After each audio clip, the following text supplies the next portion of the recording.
Well, good afternoon, everyone. I'm James Koch. I'm the proprietor of the Resort and Conference Center. It's my privilege to welcome you on behalf of our staff here for this important event. It's a privilege to be able to participate in this because we know you have a choice of candidate forums, and we're honored that you chose to fly with us. I have a couple of housekeeping things I'd like to cover before we get started tonight. Number one, just want to make sure that the folks on Zoom can see and hear me so that they'll be able to see and hear those who use this mic. Penny, you're the person that sort of our stand-in here for quality control. Thumbs up if I'm coming through loud and clear. You're coming through loud and clear. Thank you, Penny. Appreciate that. We are making a significant investment here in the facility, expanding for the ability to do larger events, and AV's a piece of that. So we're learning to use it, as well as debugging, working with customers and the various and sundry setups that they might bring to the table. So thank you for your understanding.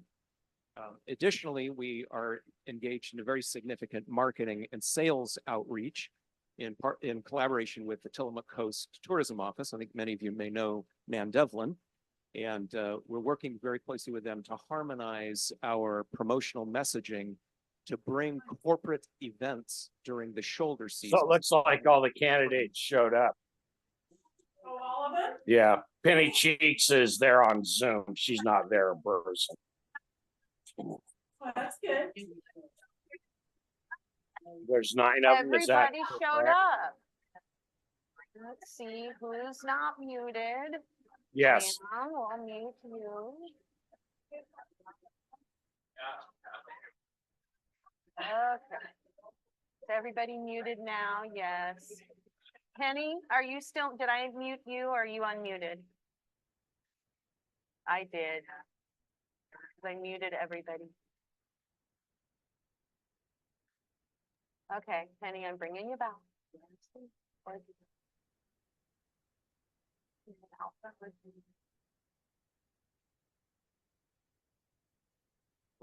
I'll go ahead and continue. Okay. In any event, Okay. Okay, we're good. Sorry. that initiative in collaboration with the city and other parties is because business conferences are a very highly desirable demographic for any community. And the reason for that is that they are under the authority of the sponsor of the event. And so they're very well-behaved participants. They have really nice budgets. They leave a lot of money in local shops and restaurants, and they give us the ability to locally subcontract all sorts of professional services, from transportation and catering to entertainment and subject matter experts. And so that is a way that we can participate together in the economic development of the community without a lot of the downside that so many folks have expressed concerns about. So I mentioned all of that for 2 reasons. Number one, that's the reason we have this resource now available for the community. And so it's our joy to be able to share that with you. The second is it highlights the importance of our partnership with the city and others like us, in that in order to put 70 people or 100, including our common areas, into an event, we need to be able to bring people here on passable roads, give them parking, manage drainage, and all the things that only the city can do. And so it is my privilege to look forward to working with those of you who will be elected members of our city council in this upcoming year to work on that second goal of your strategic plan that addresses economic development in the shoulder seasons. So looking forward to that cooperation and collaboration. One final thing. There is, while you're here, this is a larger group, no smoking or vaping of any kind on the property. And we do that for 2 reasons. One, for the comfort of our guests, and second, so Chief Hesse can sleep well at night. For those guests that are uncomfortable with that arrangement, we do direct them to the 7-mile smoking cabana that we have to the west of our property. In the unlikely event that anything combusts in the room, we do keep a fire extinguisher in the back. Our staff are on hand to assist in any way required. And in the very unlikely event that we have to evacuate the room, please use these 2 emergency exits, go down the stairs, and gather in the parking lot below where we can direct you to safety. Are there any questions about those arrangements? Very well. Then it's my pleasure again to welcome you and to introduce your MC for the evening, Laura Swanson from Tillamook County Pioneer.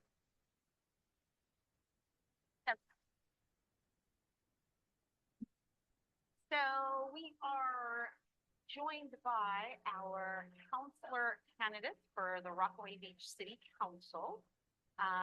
Why don't we start with, we're going to start with introductions and we'll just kind of go in position order.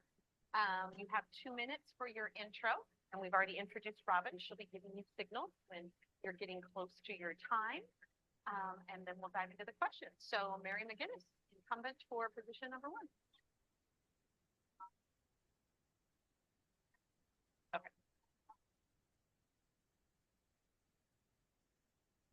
They are on.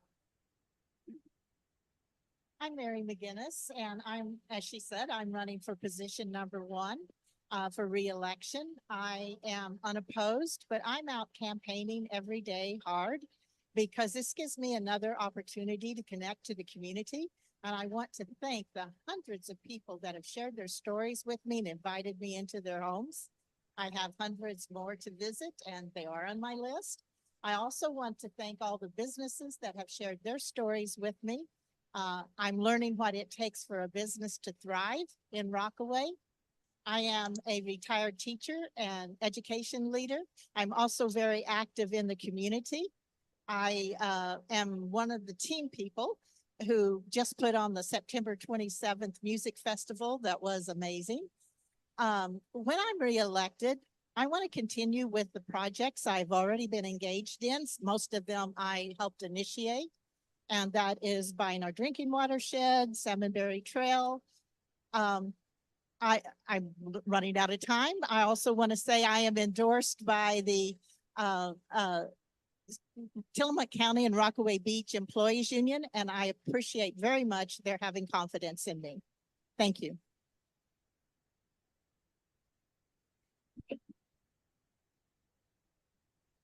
Christine Hayes. I think I know everybody in the room, actually. Or almost everybody. Actually 3 people. Maybe 2 people. Excuse me, Christine's going to have to speak louder. Is this not on? Is it on? Okay. There you go. Sorry, Penny. Can you hear me now? Now I can hear you. Thank you. Okay, and my time's down. So I'm running for my 3rd, 4th year term. I'm at the end of my second 4-year term. I am a mom, a businesswoman. I've been a lion for 12 years. I've been doing the chamber for 25 years. I've been doing the Kite Festival permit for 22 years. We wrote a grant for accessibility all around the caboose this last year. So did the pavers and the wheelchair house there. My husband and I gave the design for the wayside improvements that were done for the wayside. I think the coolest thing I've ever done is be a mom and be part of this community. Some of you know I was a troubled youth and got in a lot of trouble here, and it was the community here that helped me become who I am today. I've been coming to council meetings for 25 years, planning meetings for 10 years, budget meetings for I don't know how long. I really want to bring us together. I'm hoping that if I win my seat again, that we will have much calmer elections next time we all do this. It's been a lot for everybody, I know, and that's a bummer. So, I guess that's all I want.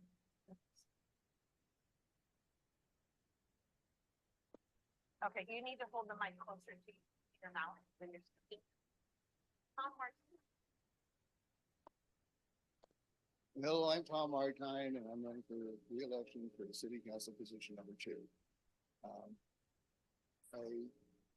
After college, I joined the National Guard for 6 years, and then after that, I have 38 years experience in commercial and residential construction. Most of the time, I was foreman and superintendent on many commercial projects around the state. I worked on high-rise buildings, shopping centers, banks, schools, several offices, and hospitals. This would include the interior work on the addition to the Tillamook Hospital for the new surgery wing. I came to Rockaway from Portland in 1995. After living in Rockaway 4 months, I was asked to join the fire department and I joined and loved it. Soon after that, we started a medical crew as first responders. We would usually arrive on scene 5 minutes before the ambulance and start doing vitals and medical care. I've always enjoyed helping people in need. I soon made captain and medical officer. I wrote a FEMA grant for the fire department to the amount of $186,000 for much needed equipment.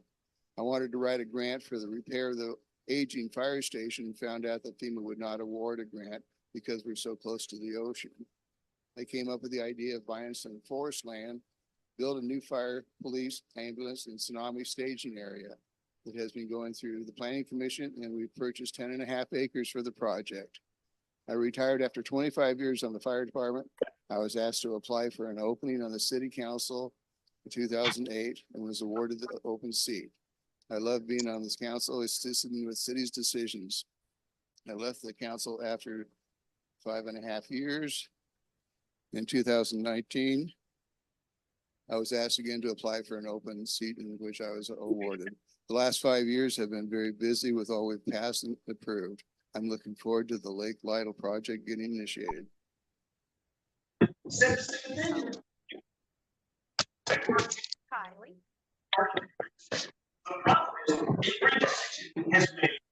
Can you guys hear us any better? We're on a different microphone now. Much better. Okay, I'll use my lifeguard voice.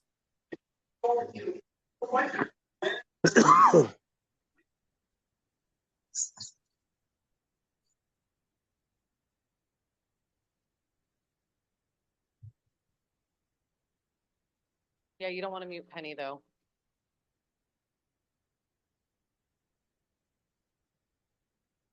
If everybody could make sure that you guys keep your videos muted, that would be greatly appreciated, Sorry. You again. except Penny. Except Penny, and then I just muted her again.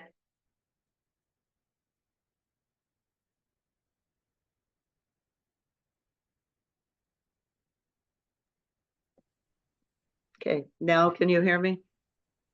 Yes, we can. Thank you. Are we good? We're good. Okay. Hi, my name is Kylie Conrath. I have worked, played, and raised my kids in Rockaway since 2006. I have called the North Coast home since 1998.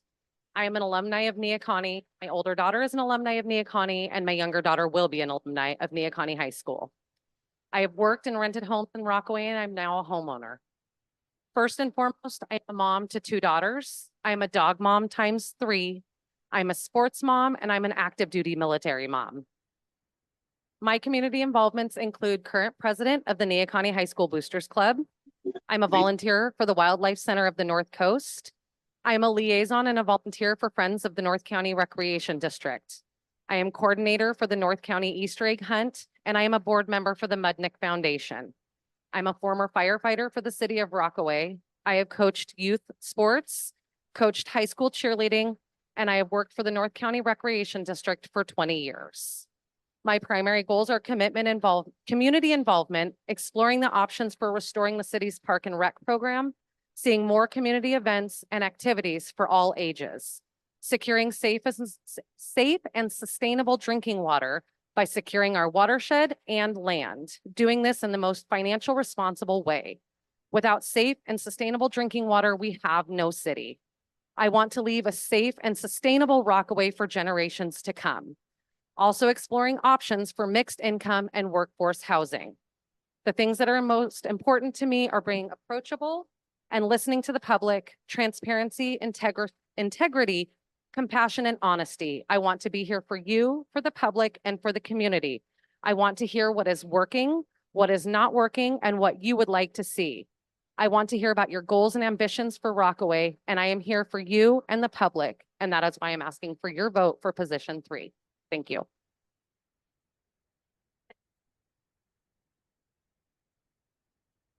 Hi, I'm Stephanie Winchester, and I'm running for position 3. I'm currently on the Rockaway Beach Planning Commission and Budget Committee. And I, through that time, got to meet many folks, and that's why I decided to run for city council. one of the things that's troubled me during my time is our sense of division. And I am hoping to be able to come and help bring us together. I think that our citizen input is something that is the most trusted reason to be on the city council. And I think we need to do our best to make sure that there's time given for everybody to give input before the council makes a decision. The most exciting things for me on the planning commission have been times when we've had open houses and had a chance to listen to everyone's testimony. And I believe that we can do a much better job with that. The other element that's so important to me is my ability to participate on the CERT team that we've had, the community emergency response team, and our emergency radio net, where I'm one of the net leaders each time. I believe that that and some of the other things we're doing is the best way for us to come together as a community and plan for our future. It's been so fun getting to meet folks and understand all of our values through that. And that's how we're going to be able to come together and enjoy each other. So I hope for your vote, and it's very nice to meet those of you that I.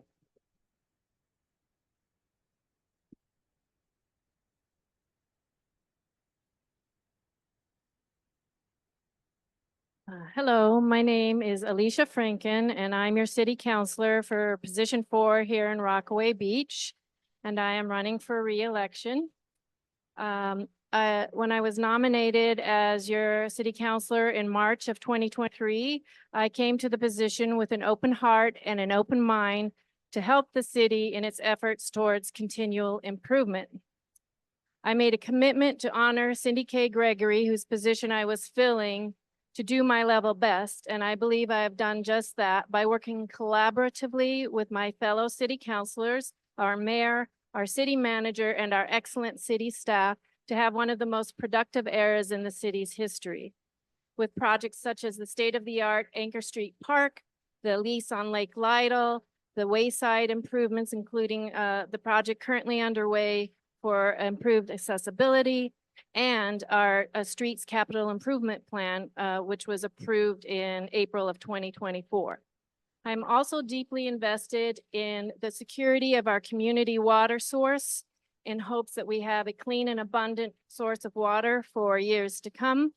The Source Protection Development Team, along with the Citizens Advisory Committee, have been doing a great job working together towards that effort. I am the counselor liaison to the Citizens Advisory Committee. And it's been a pleasure working alongside these hardworking folks who have put a great deal of effort into this. And I do believe with diligence and intention that we will accomplish this goal. I promise to continue my steadfast work with honesty, integrity, in a pragmatic fashion. And thank you for your time.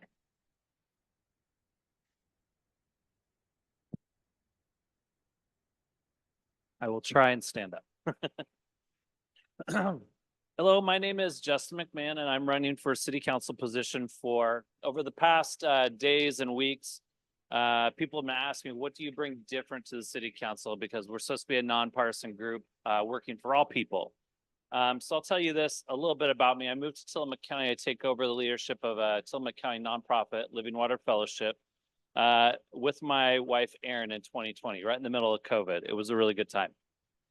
Over our first 4 years, I've had the opportunity to help our community by leading an organization that has launched a free medical and dental clinic, a hygiene outreach program, free medical supply program, support programs for single parents, among many others in Tillamook County.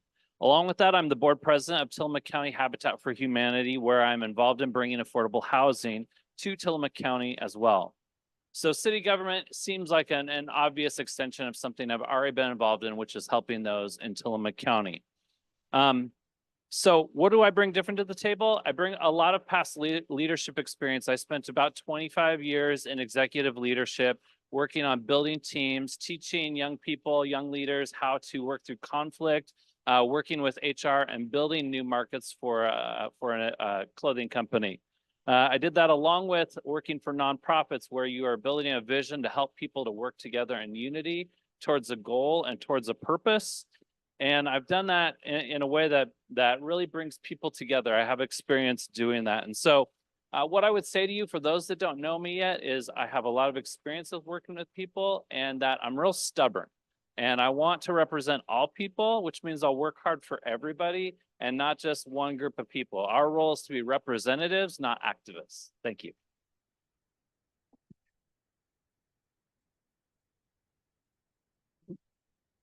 Please. Yeah, we still got. Oh, we still got Penny. Yeah, I'm yeah, sorry. Sorry, Deborah Penny. first. Can you hear me, Penny? Yes, I can. Okay. I'm Deborah Reeves. We own Joe's Snacks and Beer. We've been here about 2.5 years. I've always wanted to live at the beach. My son found Joe's on LoopNet while he was visiting for his my granddaughter's soccer game, and said, "Mom, you're going to have to buy this place. This sounds like a really good deal." We're like looking at him like, okay. And so anyway, a lot of months later, we convinced ourselves that we wanted to move to a small town and we moved from Vancouver. For any of you who know me or have gotten to know me in the last 2.5 years, I really care about our community. I want to bring the community together, to work together so that we can do the things we need to do here. I've just started putting together historical information on all of our buildings in town so that we can all have a plaque that says what your building was or however old it is. Anyway, so our original name for Joe's is Historical Rockaway Snack Shack. And so I didn't want to do away with Joe's name because he was such a legend here. So we kept that. But we love the history of this town. And I would like to bring a lot of that back, and vote for me, please. Penny, your 2 minutes. Hi, my name is Penny Cheek.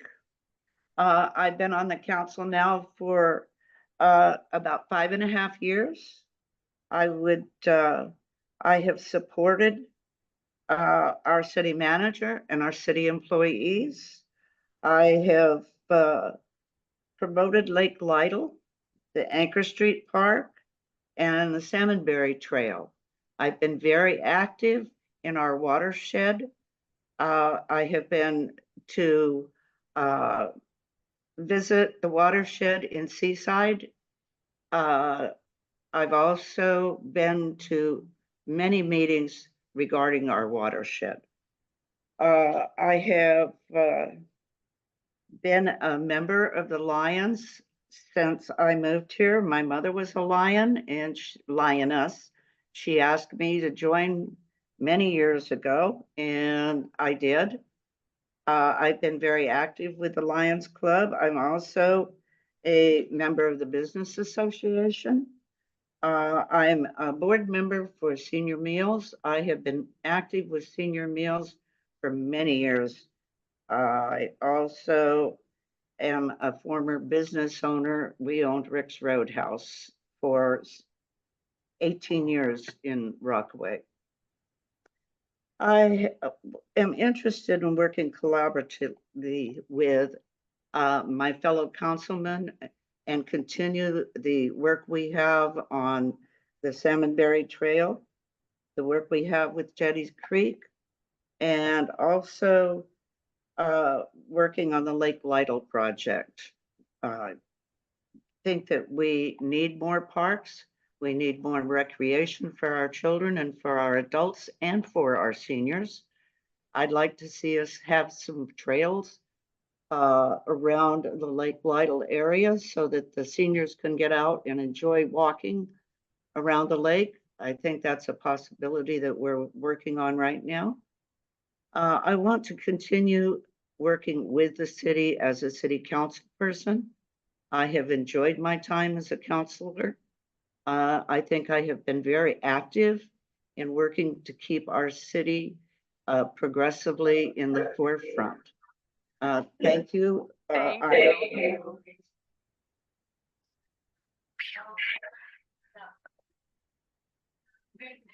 We had. All right, let's get to some questions. So we have had questions submitted by the public. So I will just be reading them as they came in to the Pioneer. And what we're going to do, instead of having everybody answer the very same question, I'm going to be having like groups of you answer them. Because what would happen with some of these questions, there's only one or two answers. So it would start to sound like everybody saying and so we can get to a lot of the questions. Same thing applies. We'll give you, try to keep it to a minute. We will give you 2 minutes, but if you can get your response to a minute, that will help us get through more of the questions. Okay, let's start over here. So we'll have Mary, Christine, and Tom answer this question. Unfettered access to information is foundational to our democracy. This principle is so important it is enshrined in the U.S. Constitution. In our community, social media such as Facebook serves as a modern-day town square where citizens can debate issues, ask questions, and hold candidates and officials accountable. Would you support adding to the existing rules on ethics and conduct that no city official shall use their power as an admin of a Facebook group to block users, remove posts, or otherwise hinder the free flow of information, or instruct others to do so?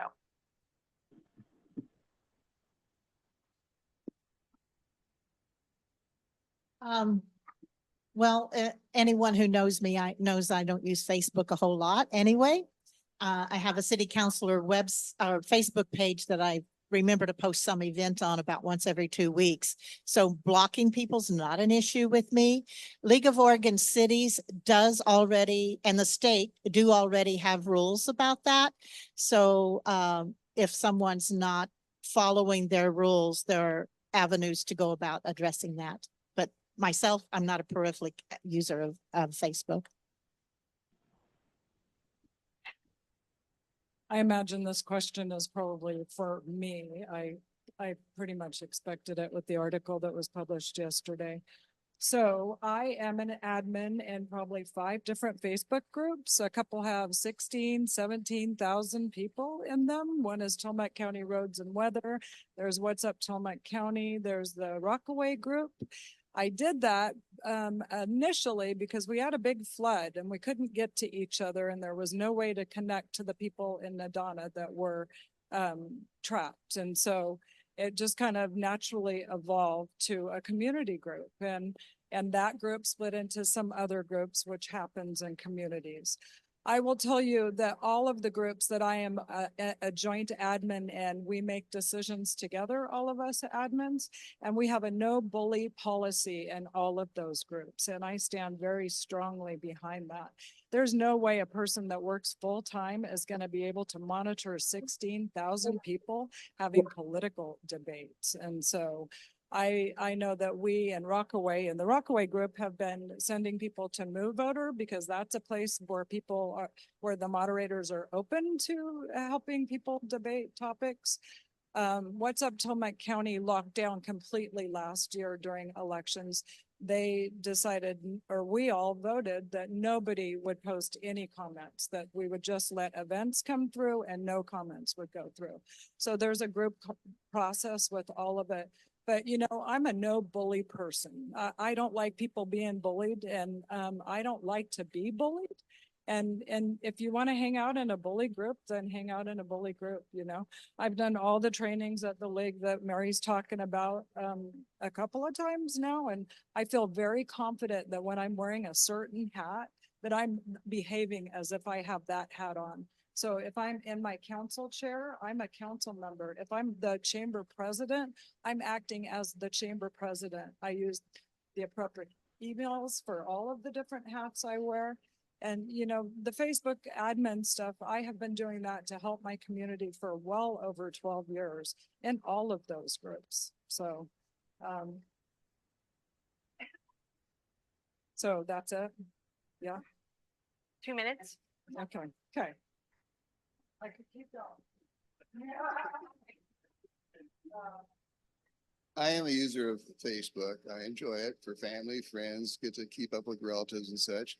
I very seldom look at the community pages, 'cause I don't like all the negativities on the community pages. I hate listening to people complain all the time. And I did put a flyer recently when I was running for council and I put it on one of the community pages. By the next day, it was gone. So somebody had eliminated it. So that is wrong and that should not be allowed. Man, a few words and that should be enough. Thank you. And I'm curious, out of everyone that's here, how many users, and I mean active as in you're looking at it regularly every day?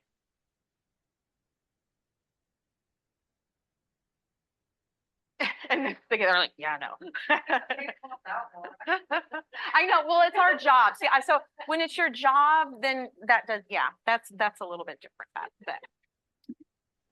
On to the next question then. For Kylie and Stephanie, some candidates have advocated for reducing system development charges, SDCs, either universally or specifically for ADUs. Do you agree with this idea? Why or why not? Will this potentially financially affect you personally? And if so, would you abstain from any discussion or vote on this discussion in City Council?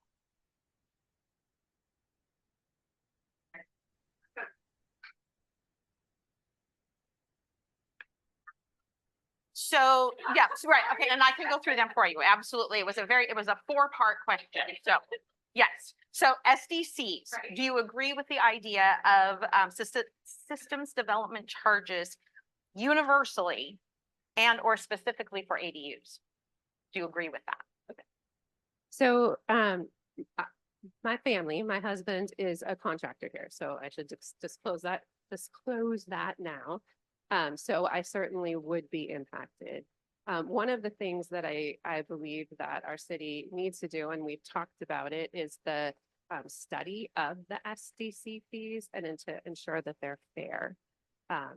There have been times when we have been working on houses that my husband is building, that there are differences in fees between a house built across the street from one another. And so I mostly believe in transparency related to those. Specifically related to ADUs, I think it's an interesting topic. And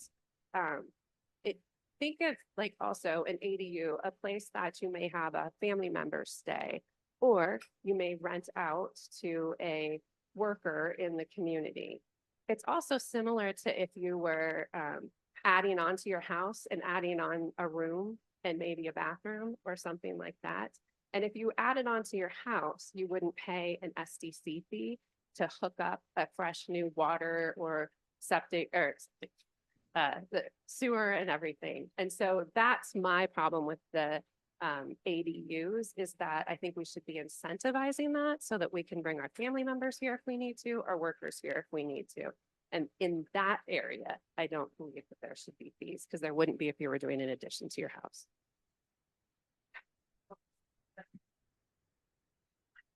Okay, one more time. Okay. Sorry. Well, and so the question is, would you personally be affected by changes in SDCs or ADUs?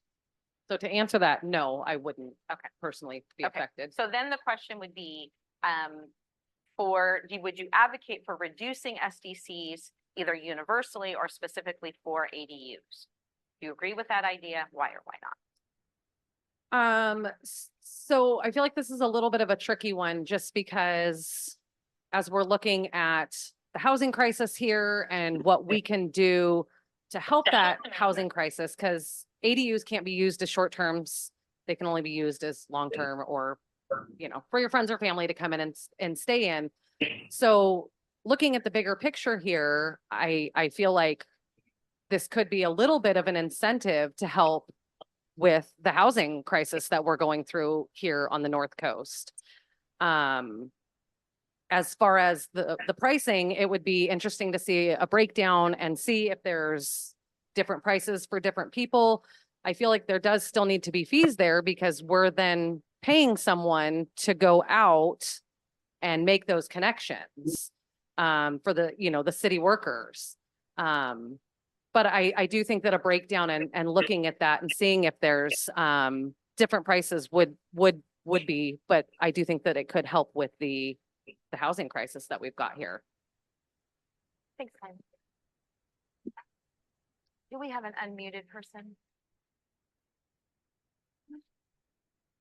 I think it's just Penny. Yeah. Let's see. We're up to Alicia and Justin. This is a bigger one there. A lot of these have like lots of different questions that are involved. The city council rules require that an elected official who abstains from voting on an issue to state the basis for their abstination. At least twice, the current city council refused to state a basis for abstaining. How do you square this with supporting transparency in government and current council rules?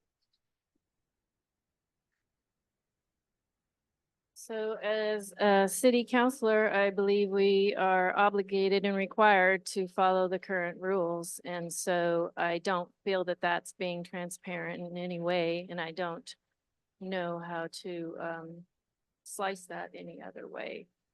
That's the rule. You can recuse yourself, and that's a different thing. And there are reasons why you have to state your reasons for abstaining if you're abstaining, because it's sort of like a no vote in a way. And so that's my position on it. If you're a city councilor, you should follow the rules that are in front of you as a city councilor. And I won't take the full 2 minutes. Yeah, I think if you need to abstain, you should be honest and open about why it is that you need to. I don't think that's a difficult thing to do. Nor would it be a problem for me to be open and blunt about something that I didn't think I could be a part of.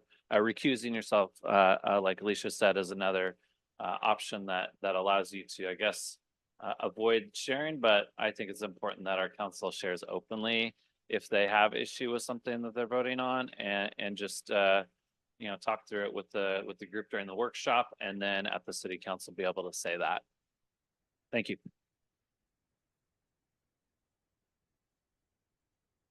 So this is a similar question. We've got several questions about the SDCs. So for Deborah and Penny.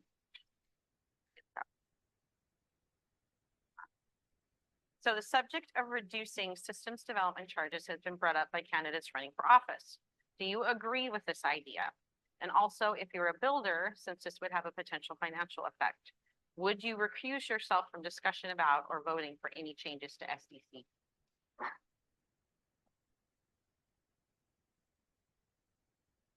I'm not a builder. I'm trying to build. Does that count? And I can tell you from just the preliminary building issues, there are a lot of fees. And you have to endure, your construction project is mostly fees up front. And then if you have any money left, you can build. So is the question whether or not I would support Reducing reducing the yes. fees? Mhm. Yes, I support reducing the fees, not only for builders, but for people wanting to improve their homes here and add ADUs or whatever it is they're building to help the community. Our workforce is number one, in my opinion, because those of us that own businesses, our workers don't have places to stay. And like I said before, someone making $15 an hour can't afford a rental for $2,500 a month or $3,000. So I would support reducing those fees. I think that you need to look at those fees realistically and see what all it's affecting. Penny, I'll Yes. restate the question for you. Many Thank you. candidates have stated that there's a shortage. Wait, no, sorry. The subject of reducing systems development charges has been brought up by candidates running for office. Do you agree with the idea of reducing systems development charges? Also, are you a builder? Since this would have a potential effect on you, would you recuse yourself from the discussion of voting on any changes to SDCB? I would recuse myself. Yes. I also believe that we need to continue having charges for people building new homes. We have to understand that they are going to be putting in utilities, which is very expensive for the city. And it's not fair for the people that own homes here to be taxed for someone else's building. So that's would be my answer. Thanks, Penny. You're welcome.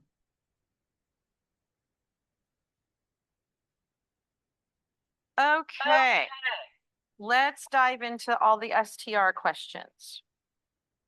And this one I'm going to ask of all of the candidates because this is a qualifying question that has come up. And like I said, there's several about STRs. So we're just going to the question that everyone starts out with here is, first and foremost, are you or your family an STR owner? So can you indicate whether you are an STR owner? Raise your hand if you are an STR owner. Penny, are you an STR owner? No, I am not. Okay. So when that comes up on council, and we've talked about that as well, explain your position on placing a cap on STRs and why this is good or not good for the city. So I'm going to have each candidate answer that one. So we've determined who are the STR owners, and now let's decide, please explain your position on placing a cap on STRs and why this is good or not good for the city. Thank you. And real quickly, in my 2-minute time, I'm going to also address the SDC fees. They are not a hookup fee. Their state law says there's 4 things they can be used for. And it is for capital outlays for the next 4 years in parks and roads and things like that. So the city is doing an SDC study. We have hired an engineering firm and it's almost completed with the study. So just wanted to let everyone know there's a lot of progress going on in that. My vote on the STRs is very widely known because I voted on city council. I voted for the cap. I voted for the cap so that we could bring a healthy balance and that there would be livable communities and people could live and work here, as we have 517 in the city. And we have, if you include the urban growth boundary, almost 600 STRs. We also added in on part of the ordinance that says every year in October, we will revisit that and see if that cap needs to be adjusted, see if we need to make any changes. And we've hired a company named Granicus to do the data collection on STRs for us. It'll go to the planning commission and then it'll go to the city council and it'll be based on data, but we will revisit it every year and could adjust it. Thank you. I'm also going to add to the SDC discussion. So it's a formula, and we asked our engineer to redo our formula for our plans going forward. And he actually told us those fees, he may suggest they go up and he may suggest they go down, but it's ultimately the council's decision about if they're raised or not. And I will have to recuse myself because I'm a builder.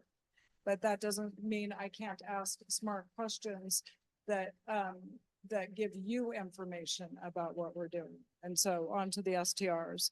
So when Granicus came to our workshop recently, they reported that it was either 408 or 428 active rentals right now.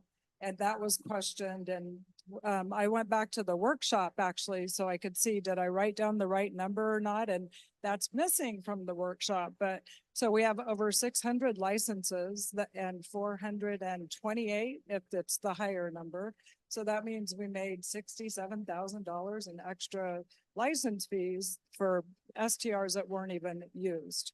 And so I feel like I was not given real data. I think the data from our Oregon Revenue Department statements that goes in from the city that tells the taxes that are actually coming and going for a resort would be different than rooms that are sold or a home, or I think we need real numbers to make those choices. And we promised citizens workshops to make those choices together, and we did not do that. And so I don't think I could make an informed choice on that. And I've been saying it the whole time. I couldn't tell you if I'm for or against them because I don't think I've ever seen real numbers about that. And I know how to find them. And I pointed that out and was never given the information. And so I hope to see a body that will actually do that work so we can come together in that choice, because that should be a community decision and we should all be wanting to work together around it. So I feel very passionately about that. Well, I agree with Penny. I do believe we need a regroup every year, find out for the short-term rentals. They bring in money for the city. People are making money doing this, but it's almost getting out of hand because I think if we start to control it and find the biggest things, we have a few people that are not controlling their houses, and then the neighbors are getting mad. They're not controlling the noise or the garbage or anything else. And if we took better care of those people and got them to communicate with their neighbors and get better communication, fewer complaints about it, then we could have more short-term rentals. But right now, the cap is good.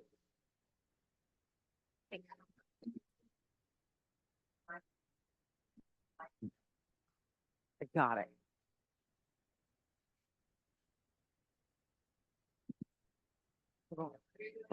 Full singer. I won't. You're welcome, everyone. No, I don't think you are. Karaoke night. Short-term rentals are obviously a very hot subject right now. There needs to be some organization, but I feel like putting the cap in place for right now was a very fair thing. Neighboring cities all have the short-term caps, but I love the fact that the city is willing to go back yearly and look at those numbers. I can't speak for Granicus. I'm hopeful that we're going to get honest and accurate information. But it's something that for right now, it's in place. It's not going anywhere. And all we can do is move on from it and find a happy balance between the short-term rentals, the long-term rentals, and try and appease what we can with it, but also revisit it from year to year.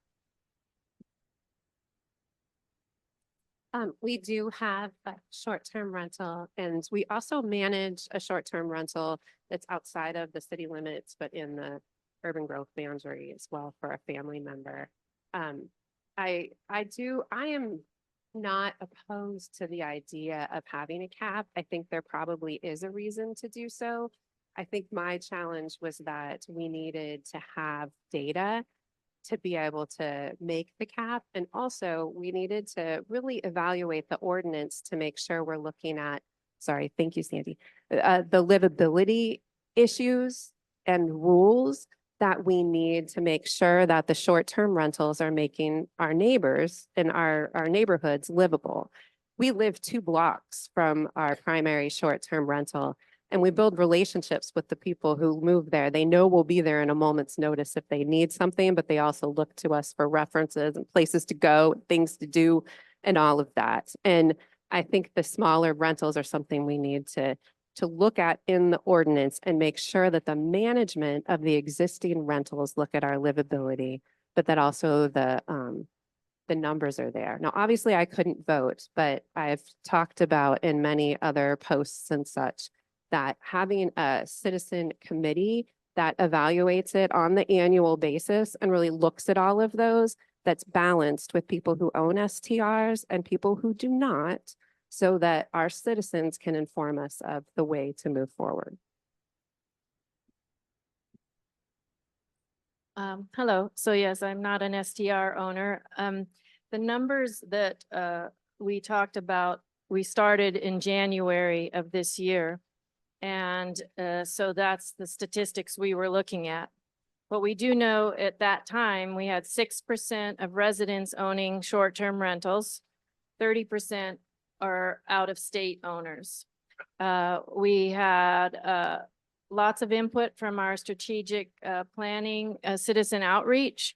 And it's clear that there's ideas on both sides of that issue. And we are a community, we need to live together and work together.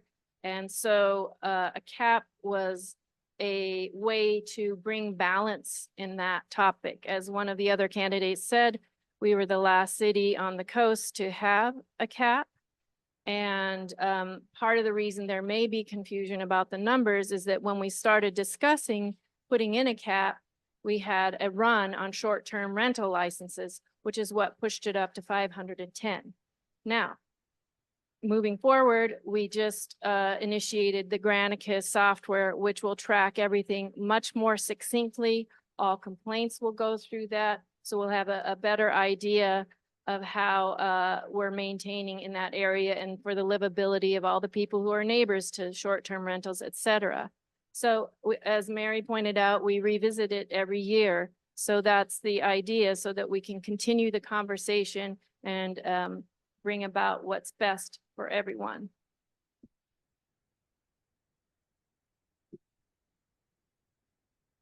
I was opposed to the STR cap when it was being put in place for a few specific reasons. Number one, data, as you heard from other people, it was based off of water numbers, sheriff's report, and 6 complaints that were actually filled out, 3 of which belong to the mayor. I'm not opposed to the cap, but I believe in taking time. Now, this software that we have might be great. It's magical software, according to what I hear. It can do everything and all things, but it still takes a strong city council to deal with the problems that come about with some of the STRs. If there is a problem with STR, right now the 3-strike rule is not enforced. It's not. I know several people have talked to me about it. Number 2, we need a committee of people, half STR, half not STR, whoever, different personalities, different perspectives, who are doing this committee, who oversee all of our STRs and can work together to build rules and things in place that will make it successful and something that we can all accept.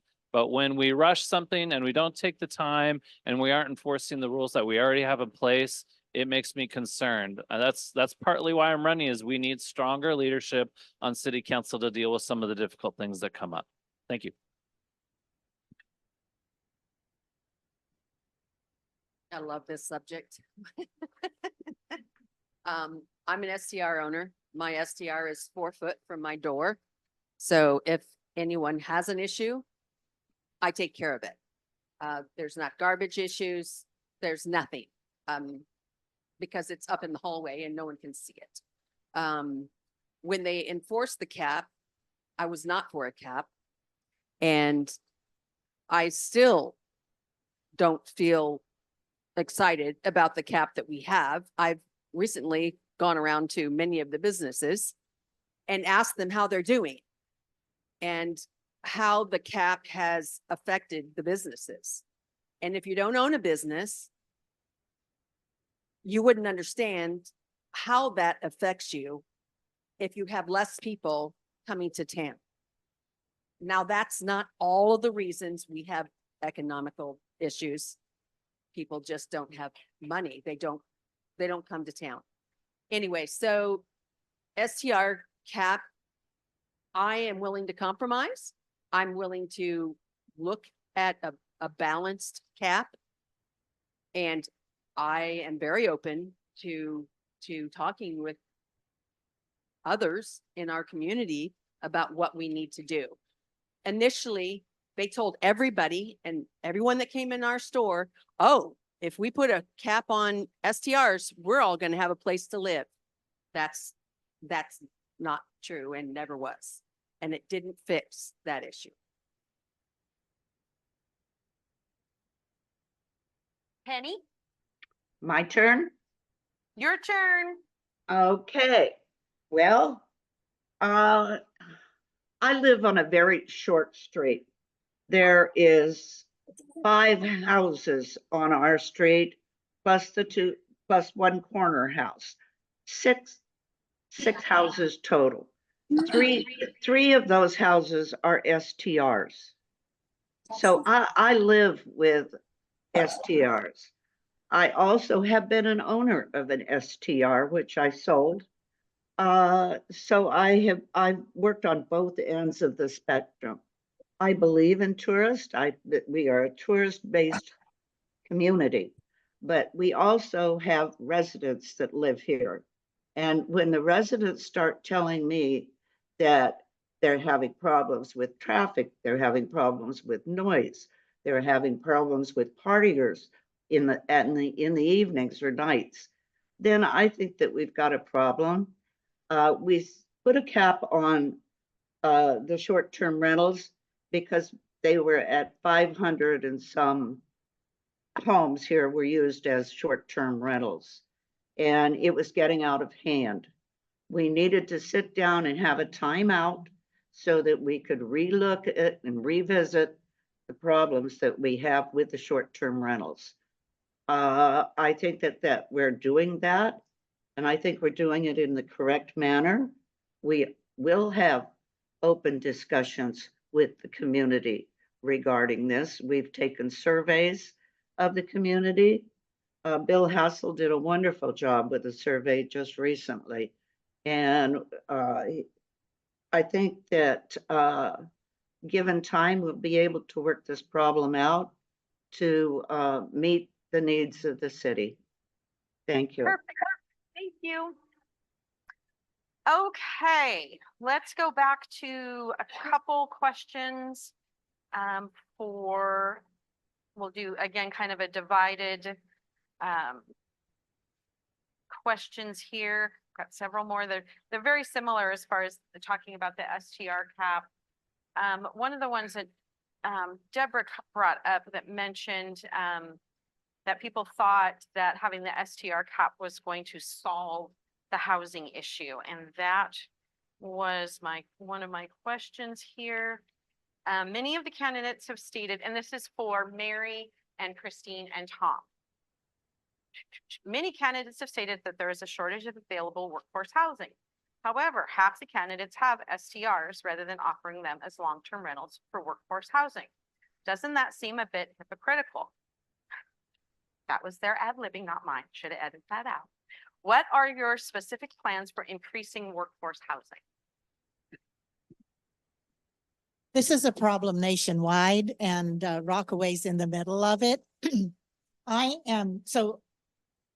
Workforce housing or housing based on AMI actually comes from a lot of places, and cities don't build workforce housing. I just want to say that private developers do.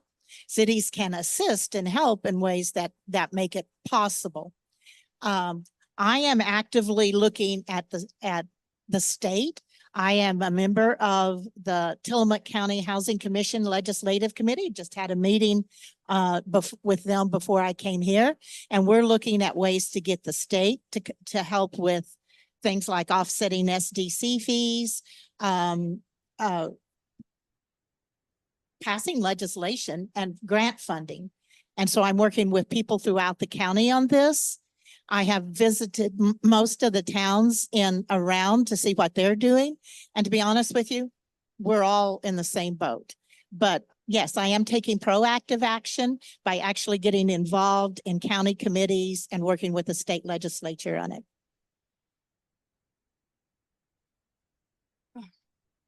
Hopefully I'm not too loud because I feel passionately about this one too. So Rockaway passed their ADU zoning before anybody else in Tillamook County, and now the whole county has done the same thing. Other cities are doing programs for pre-vetted, pre-permitted ADUs. So we would have maybe 5 donated designs for a 500 or 600 square foot cottage or an apartment above a garage. There could be one for flood zones, one that was not. I know that we would donate those plans. I know lots of other builders. I know lots of builders who would donate those plans.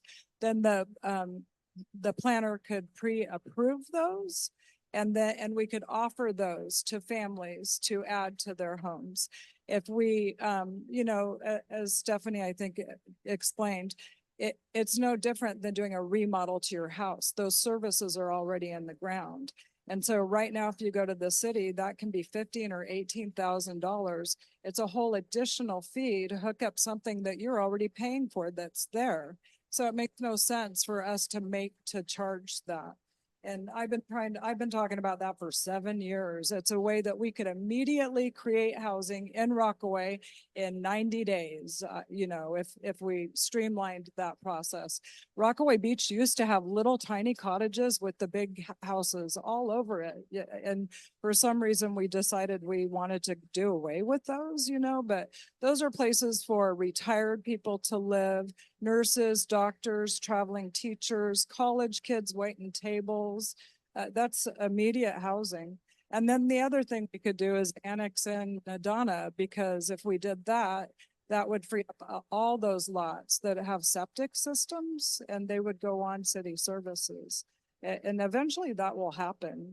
Last time it was voted on, it failed by 6%, and that was 20 years ago. And so there's lots of really creative things we could do about that, that would make a difference right away.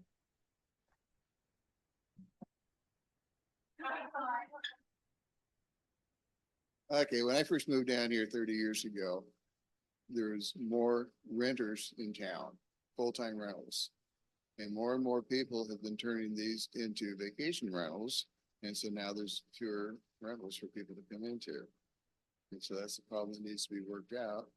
And again, I think that also like I said before, if we get a one-on-one, if there is a house with a problem, it's getting lots of complaints, is get the owner and the next door neighbors to talk it out, and so the neighbors or the community doesn't have to worry about it.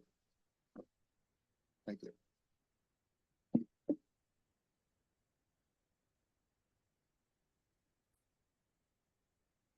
Let's go, Kylie and Stephanie. Two married couples are running for office. While this is not illegal in itself, it does ask the question of impartiality, and is at the very least could be an issue with some voting. What is your opinion about having couples be elected? So say that they got elected. How do you think that might impact the council doing business?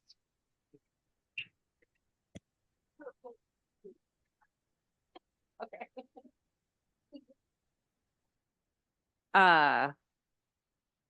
Me personally, I don't think it's right. I take this stance on a lot of different things. At the end of the day, you need to be able to separate, and that's not going to happen. As we all know, we take things home. And so I just, in a lot of aspects, and I'm not even just going to say in the city council aspects, in a lot of life aspects, I don't think it's appropriate. And I don't think I need to elaborate on that. I think it's an interesting question, and I appreciate it. My husband's running for mayor, and I'm running for city council. I know that our positions as city councilors in terms of voting are very different than the mayor, who is mostly a facilitator and doesn't vote in very many ways. I hear you all, and I also think that we wouldn't have chosen to run if we didn't think that we were able to represent ourselves individually. And my husband and I have very different beliefs about economics and the ways that we argue over finances all the time. And but those result in a better decision in terms of our personal life. We don't always agree, and that's fine. I also don't agree with everybody in this room all the time, and that's fine. We learn from each other. So I do think that we can separate that, but I do appreciate the question as well.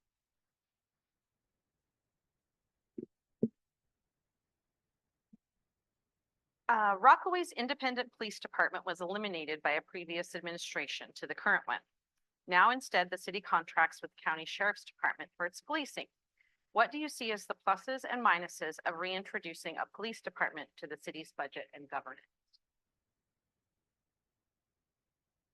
So the current setup with the contracts with the Tillamook County Sheriff's Department works quite well. We now have 24/7 coverage. And we have, the officers also have an office in our city hall. And in fact, a couple of the officers actually live here in Rockaway. We also have more officers in training to be added to the team to add bandwidth. And fiscally speaking, this is a much more sustainable way to approach the topic than to have to maintain that entire structure ourselves here in the city. And so it is something I think is touted as us not having a police department. And that's a literally correct thing to say, but it doesn't actually represent what reality is very well. So our police officers that work around here are doing a great job. I see them often in the community and I appreciate them being here. And yeah, so.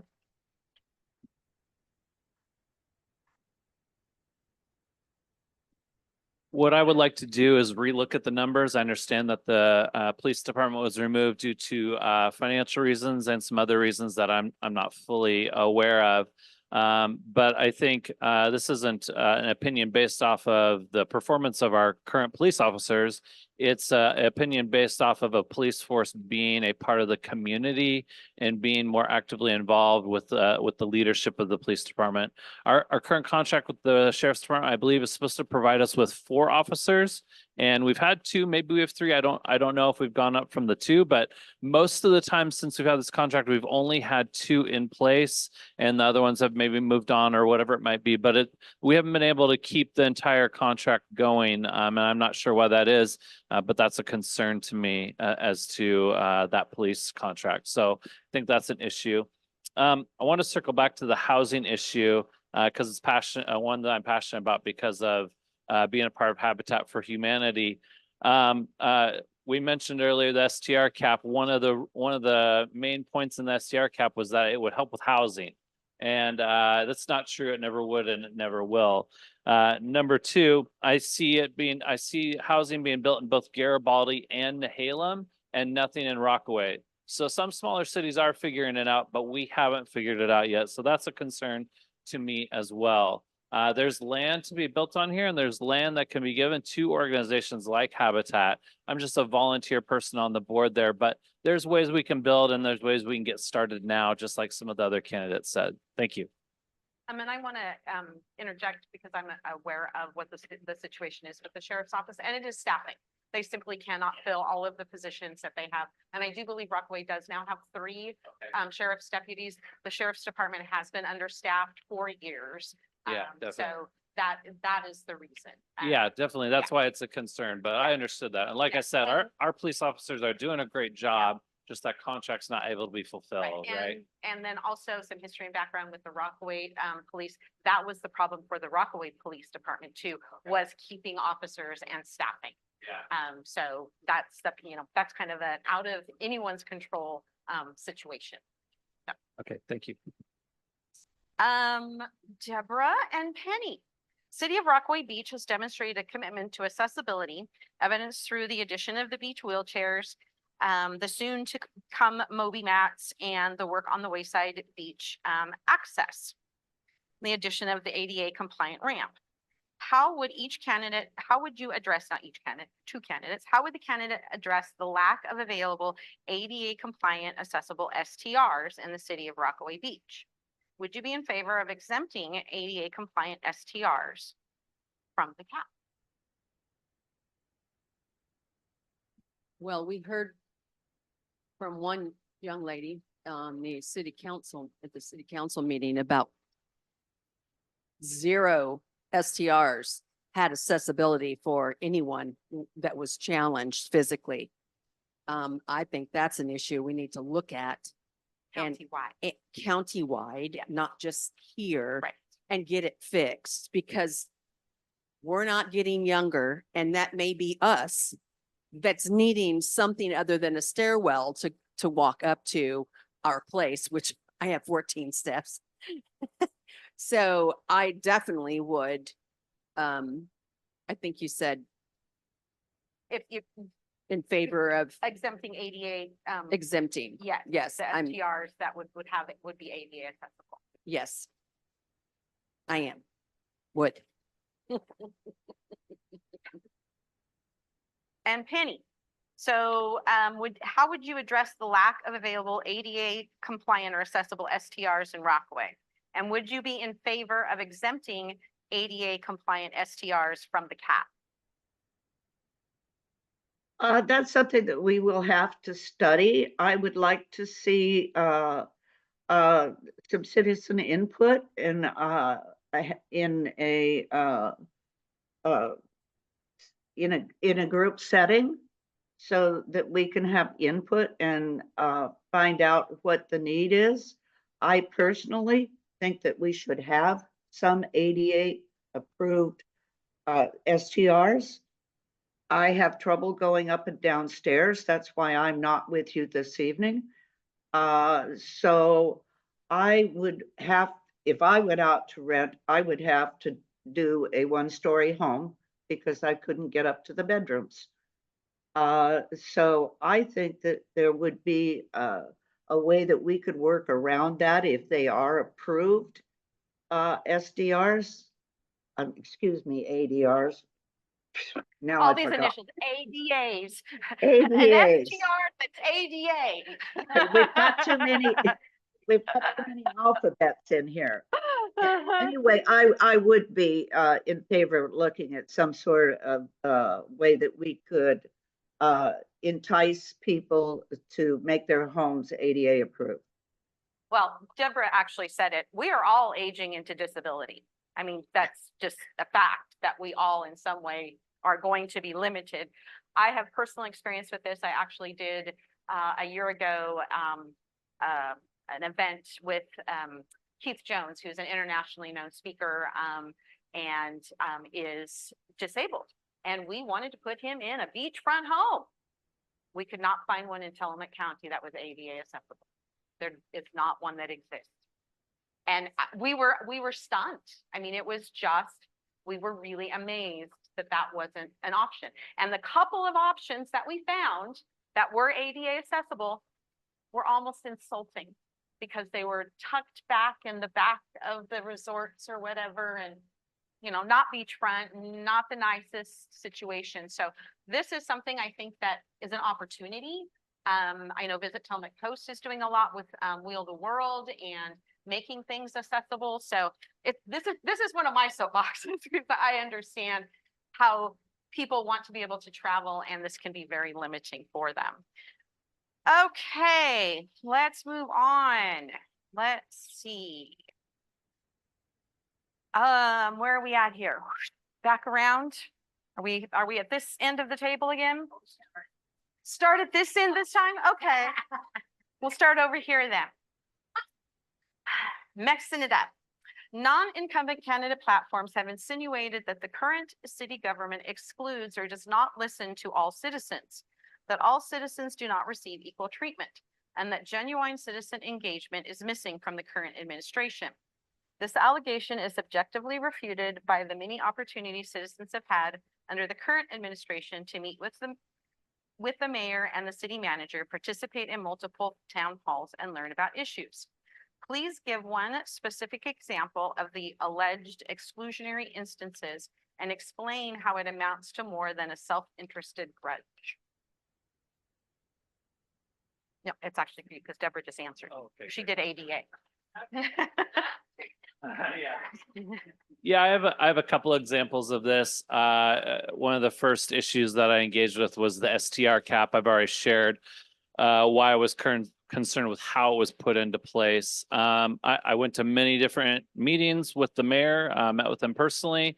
and went to city council meetings and I participated in those as well.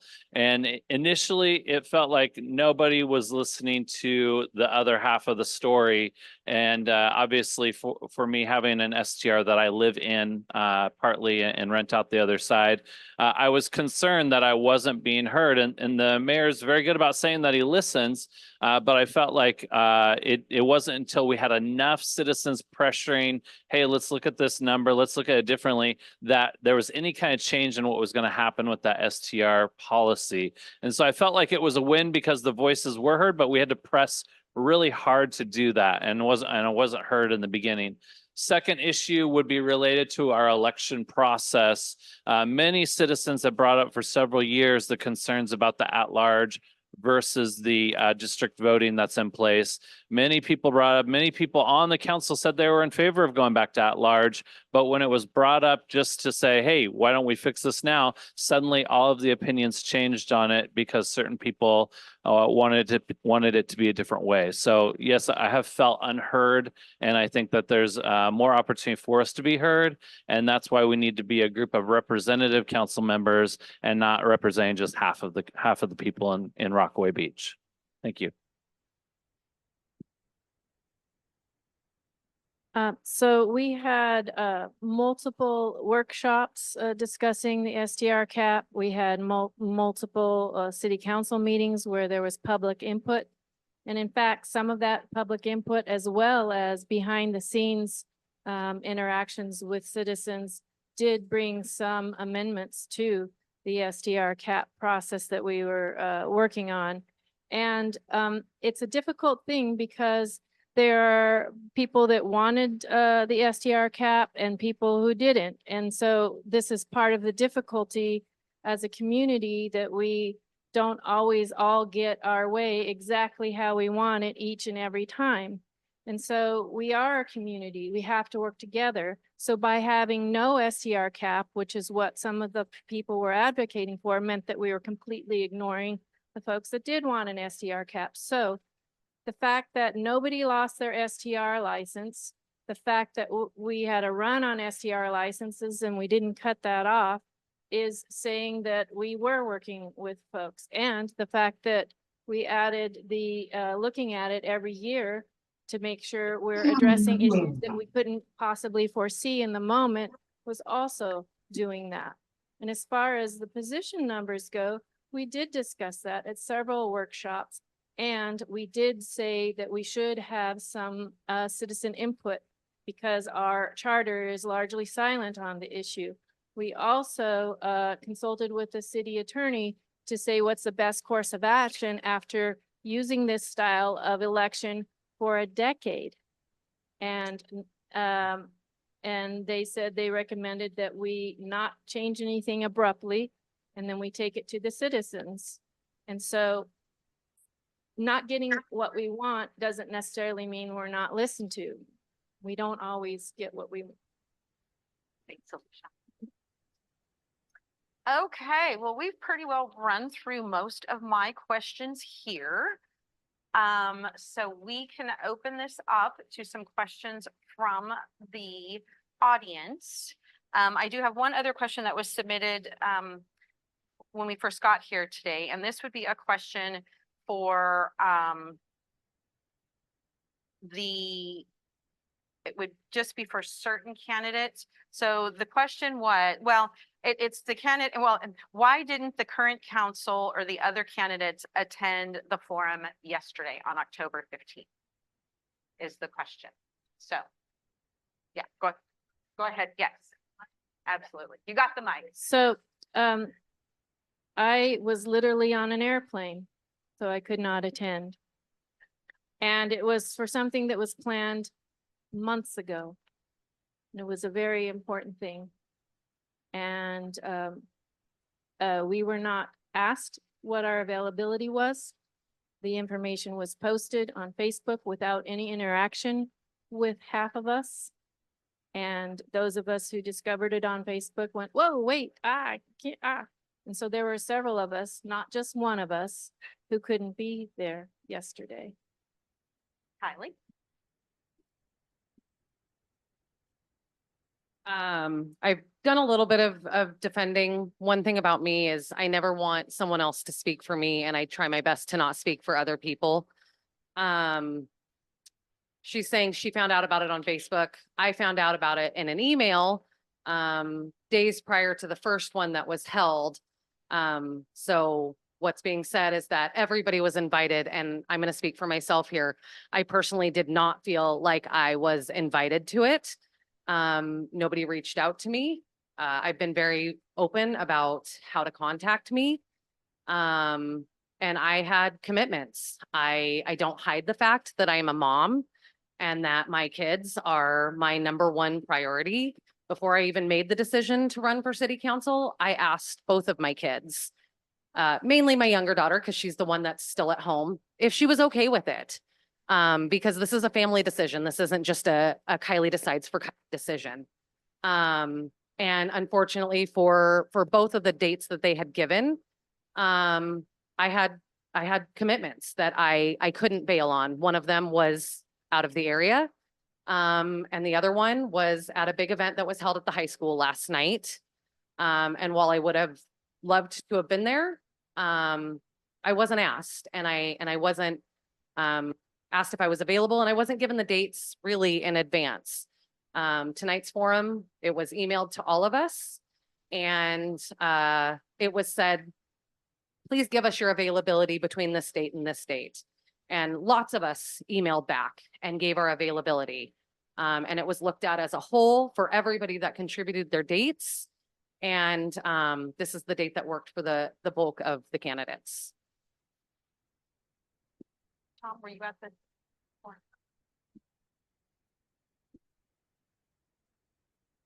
A lot of us were over at a watershed seminar all day long yesterday.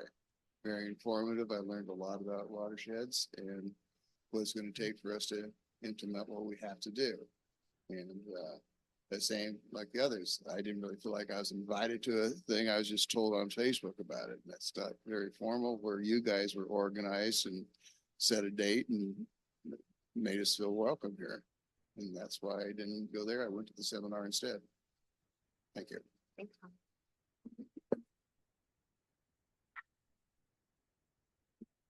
I'm also one of the people who wasn't there yesterday because I was with Tom and Counselor Cheek at an out of town workshop on buying our drinking watershed hosted by Oregon Department of Environmental Quality. It was an all-day in-person workshop. And again, I think that, and I do appreciate that people are wanting forums and that they have tried to set things up. There's a way to go about it. And if they had sent out, as the Pioneer News did, a survey asking all of us when we were available, we could have said, oh, we have this workshop we're going to on this day. But we weren't. And I found out about it because someone screenshotted a Facebook page post and sent it to me. But again, I had other commitments at that point. Was Penny on? I was, yes, I was in the same meeting that Tom and Mary were in, the same workshop. It was an all-day affair. I didn't get home until after 5:30. So I didn't really know ahead of time. I, again, was the one that saw it on Facebook and sent it to Mary and a couple of the other counselors that I didn't think knew about it. So we were not informed, and I didn't think that that was the right way to go about having a meeting. Thanks, Penny. Okay. That My third forum that I've participated in, and I've actually helped run other forums, and I've never been asked my availability ever. It usually is scheduled around, well, it's usually at the school district, and it's around the school's available dates and the AAUW who usually hosts it.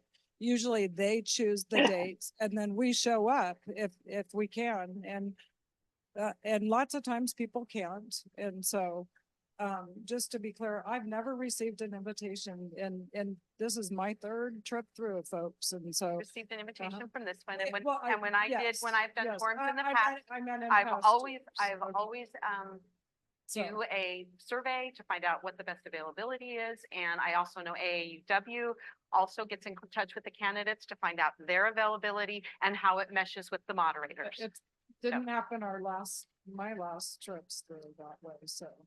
I'm glad that we could all make it together, so, yep. Do we have some questions from the audience? You're all quiet?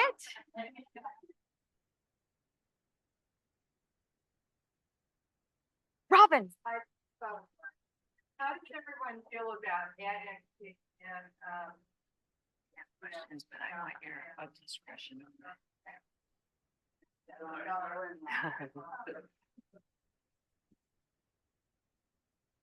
So maybe the question was, how do we feel about annexing in Twin Rocks and Adana Beach, correct? Okay, great. I think it's a great idea. We are one community. We should all be involved in that same community. By doing that, we would be adding in more people to be a part of processes like this, right? The election process. There are costs and things like that I've heard about, of course, bringing us all together. But I have many friends that live in different areas that wish they could be a part of some of these things that really feel like they don't have a say. And so I would love to see both parts be brought in and be part of the same city. Thank you. I am certainly not opposed to annexation. I think that we would have to be very careful and look at the whole topic with an eye on fiscal responsibility for the budget that our city has, and to ensure that we could afford the infrastructure additions and things like that, which I know folks have talked about. So I think it just will take some time and effort, and also those communities need to want to be annexed. You know, we should probably ask them first. And so it's just a matter of approaching it and looking at it. And, you know, we've proven, if anything, we've figured out lots of ways to get things done here in the city. So yeah.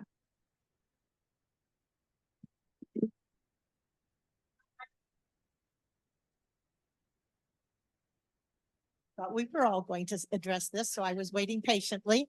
I would love to see some parts annexed, but it has to be done neighborhood by neighborhood. We have the unincorporated Nadana, we have down by Twin Rocks, we have Scenic View, and each of those neighborhoods have different feels. There's a specific legal structure set out in state law about how annexation occurs. And one of the ways I think would be awesome of those 4 ways. And by the way, you know, if you haven't figured out by now, I'm a government teacher and I have all this stuff down. I created a chart of how places could be annexed, and send me an email at my city councilor email and I'll send it to you. But one of the ways is the people who live there can petition the city council and say they want to be annexed. And that to me would be ideal, that they come to us and say, this is what we want. And then boy, we'll jump on it. But jumping on it also means a lot of financial cost. We would be obligated to take out their individual septic tanks, put in city sewer, and they would either have to pay for it, the city, the taxpayers would have to pay for it, or would have to get some kind of state and federal funding to pay for it. So there's some costs with that. The county would also have a say in this right now. The county TLT tax is at 10%. They only tax cities at 1%. So that means if those homes went into a city like Rockaway, they would lose 8% of their TLT tax. And if you've seen the county budget lately, it's in a rough place, to put it nicely. And them wanting to give up 8% of their TLT tax would be another road bump. There's all kinds of things we have to consider. I would be in favor, though, of having some committees to do some long-term studies. But again, I really am in favor of the people who live there signing a petition, coming to us and say, we want to do this. And Robin is like giving me the ultimate signal here. Penny, did you want, okay, go ahead, Christine. I would add to that, that I think it would be smart for Nadana to do it first because 20 years ago voted on it and I think it failed by 6% is all. And I worry about, there's only one access in and out of that. And I worry about an event, a fire or a flood or something, and those folks being trapped in there. And that happened. There were a bunch of people trapped for a week when we had that one big flood in each end of town.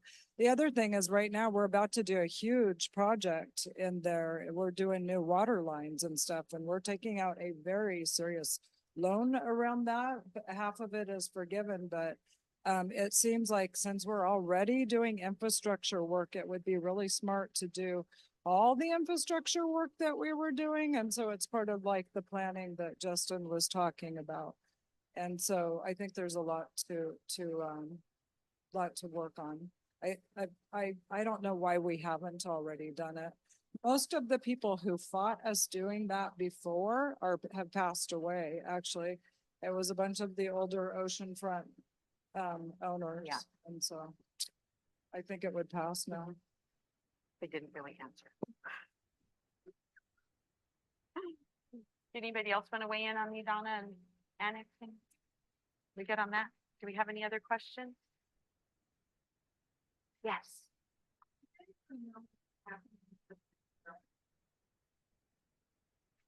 The development in Lake Lytle.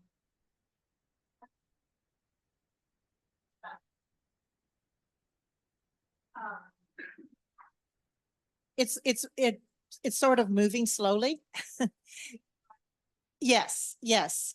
There is some, if you go to the planning meeting tomorrow, it's on the agenda tomorrow to have a little discussion about that. Because, so the person who owns that land, the developer who's owned that land, has, met some hurdles. And they need to go through more hurdles at the planning commission. One of our problems is infrastructure for 80 some homes, wastewater, water out of Jetty Creek, drinking water. So there's some hurdles to be met, but the owner is actively engaging in conversation and it's on the agenda tomorrow night.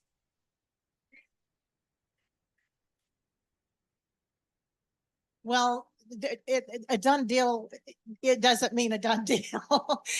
So he's just beginning the conversation. There have been no plans submitted of exactly what to build or how to build it. He's just, is that what you're asking me?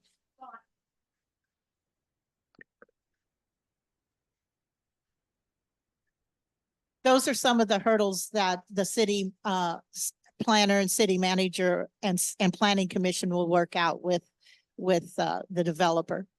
That those plans have not been, those issues you bring up, they have not been worked out at this point. They're just in the very beginning of the discussion phase on it. To repeat the question. Oh. Yes. And so the question was about the Lake Lytle housing development and what its status was. It's moving, but it's not moving to a place where anyone could say this is exactly what's happening. I'll just put it that way.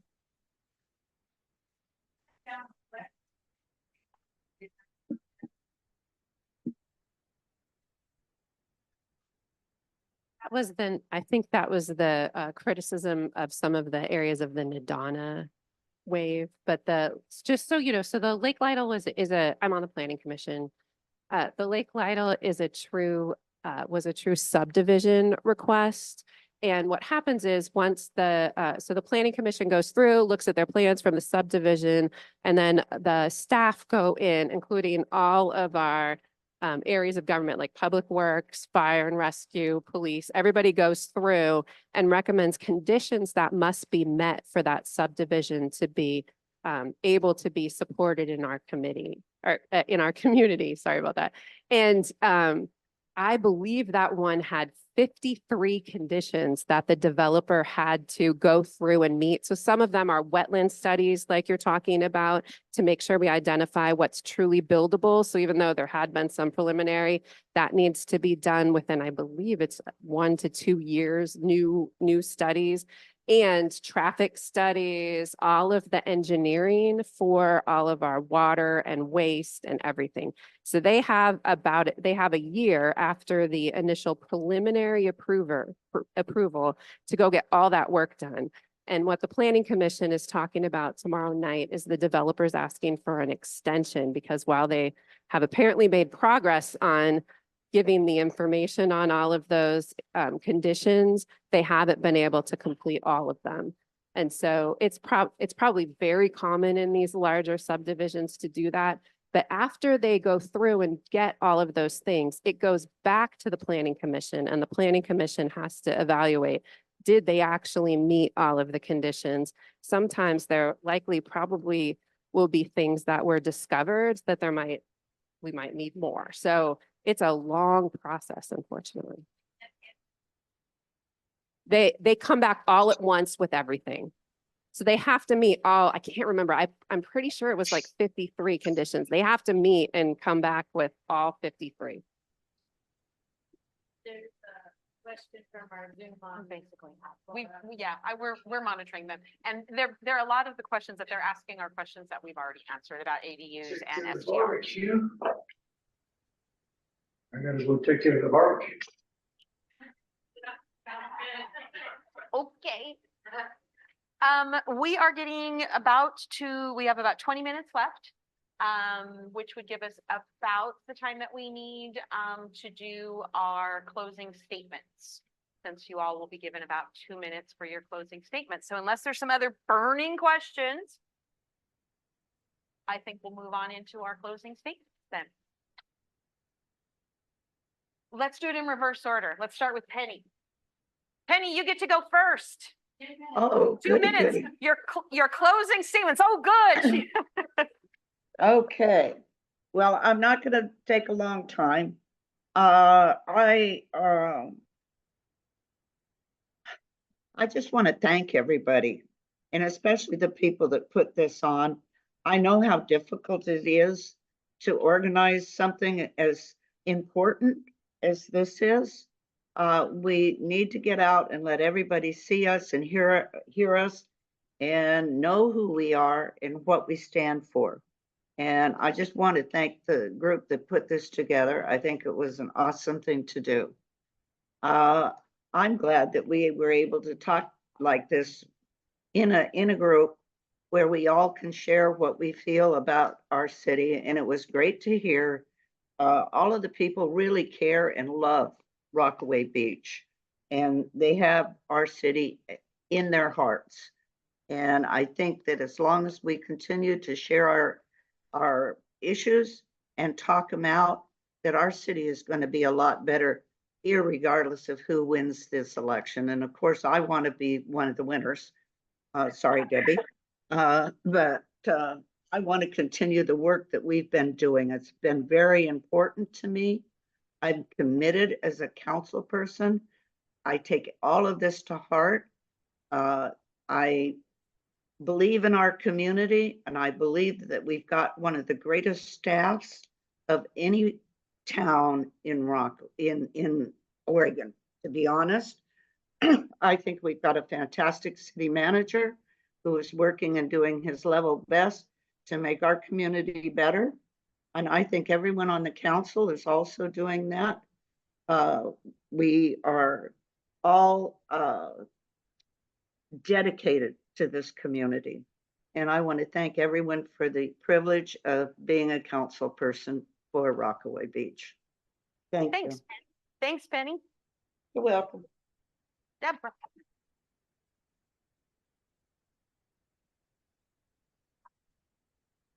Well, as you all know, I'm a very caring, or hopefully you know, very caring person.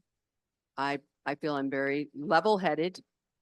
I feel I listen to the needs of this community. And I want to be your voice for the community if I'm elected on the city council. Thank you.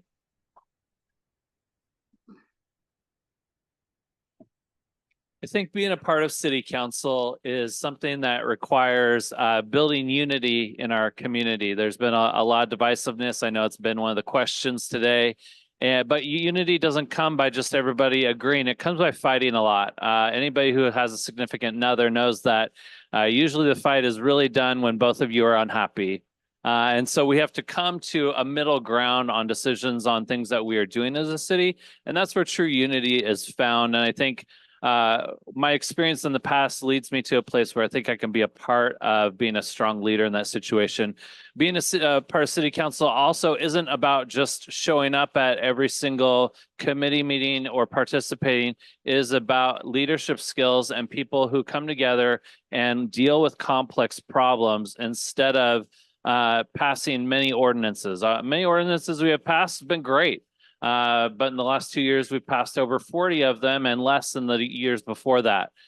Ordinances are good, but we need to deal with some of the difficult problems, rewriting our charter, dealing with some of the complicated problems that have led to issues in our city council meetings, and that requires strong leadership. So I hope you think about me. I'd love to meet with anybody that would like to meet. I'm newer to town. I've only lived here about 4.5 years. So you can send me an email and I will respond. Justin for Rockaway, FOR, Justin for Rockaway @gmail.com. And I would meet with anybody. I have a wedding coming up for my daughter, so don't bother me this week.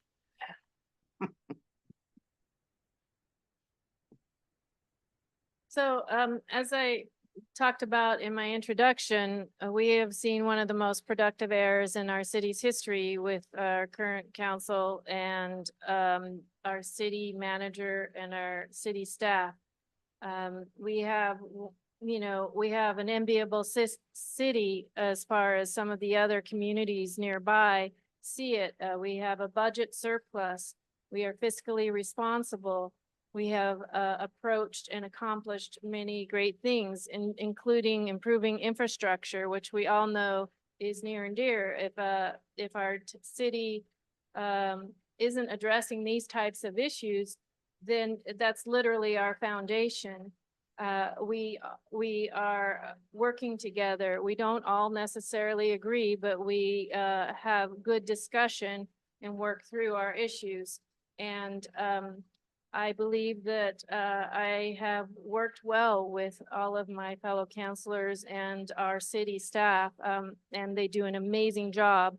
I was a professional engineer for 30 years, and I can tell you the level of work they do is astonishing and exceptional. And so I would really love to continue to be that person for the city. And I have a very passionate heart about acquiring our watershed. And I think that's really important for us. So I really hope for your vote. And thank you so much for the time you've given this evening. I appreciate it. When I first got involved, I was welcomed and encouraged by so many of you on the city council to put in an application to be on the budget committee and then the planning commission. And I really have appreciated the togetherness that the community has. It's been such a bummer, is probably the least efficient way of saying it lately, when we've had so much divisiveness and anger. And that's part of the reason that I really wanted to run for city council. There shouldn't be sides here, and this community is built on this amazing volunteerism spirit. And I've been able to see that in the emergency preparedness work and the CERT team. It's been so fun to get to know everyone. And I think those are the keys that we need to encourage everybody to build community and be together and make the best decisions for us all. The thing that's the most important to me is making sure that when we have public hearings that there really is time for us to consider the input that our citizens give before the council makes a decision. And lately, especially in the September meeting, I didn't see that when we had first and second readings after the only opportunity for public input. I just want us to remember that we're such a wonderful community, and we can do this together. and reach out and listen to us all. I've lived in Rockaway for a very long time. And I've seen Rockaway through some really bad lows and some really good highs. And as someone who's still raising their kids in this community, I want to set that bar high. And I want to be there for the public. I have had a lot of people reach out to me in a lot of different ways. I've been places with my daughter. I've had people snag me and say, hey, can we talk for just a minute? I've been pulled out of the concession stand. I've had people ask me, hey, do you have a minute? I'm like, I don't have a minute now, but let's talk. I've made myself available.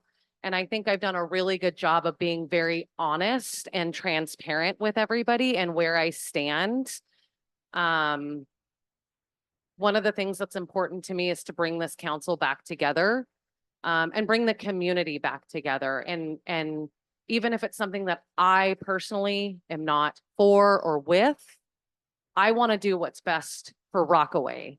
And what's best for Rockaway is not always what's best for Kylie. And I want to carry that through as your city councilor. And if elected, my promise to you is that I will still maintain transparency, availability, and honesty and approachability. No matter who you are, I want you to feel confident that we can put our differences aside and sit down and have a conversation. Thank you. I want to thank everyone with the Tillamook County Pioneer for assembling this forum for us. And thank you to everyone in the audience for listening to us for so long. When election day comes, please help re-elect Mayor Charles McNeely, Lisa Franklin, Councilor Mary McGinnis, Councilor Penny Cheek, and me, Councilor Tom Martine, and help us to welcome Kylie Conriff to the council. Thank you.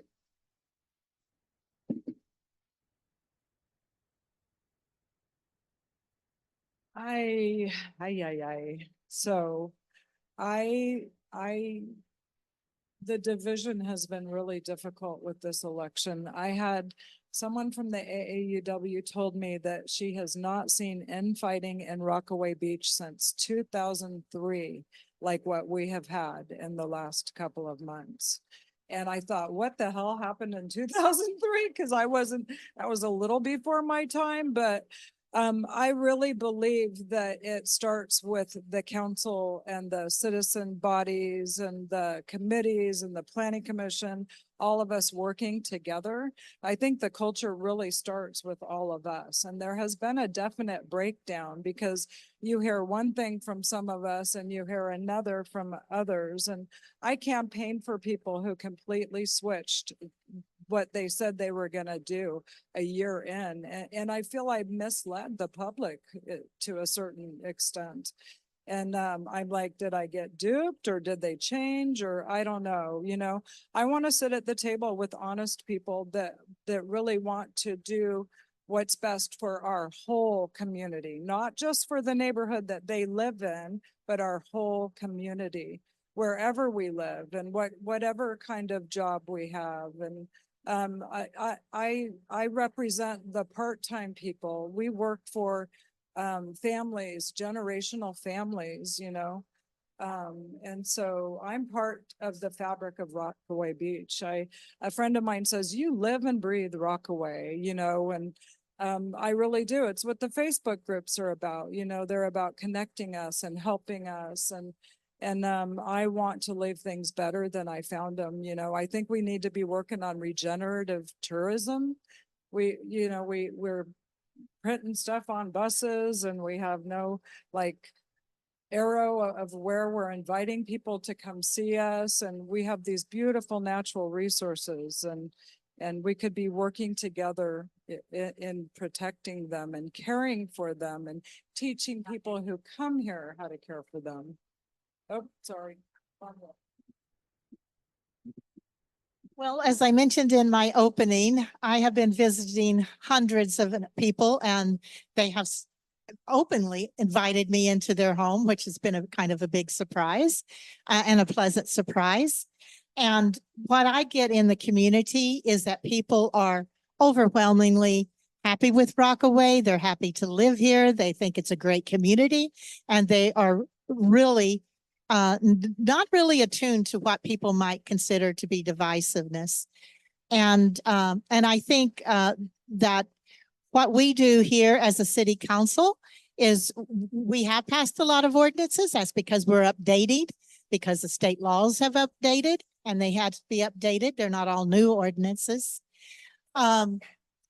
Also, I think that what you'll see is that there's plenty of opportunity to get involved. Someone mentioned up here the September meeting.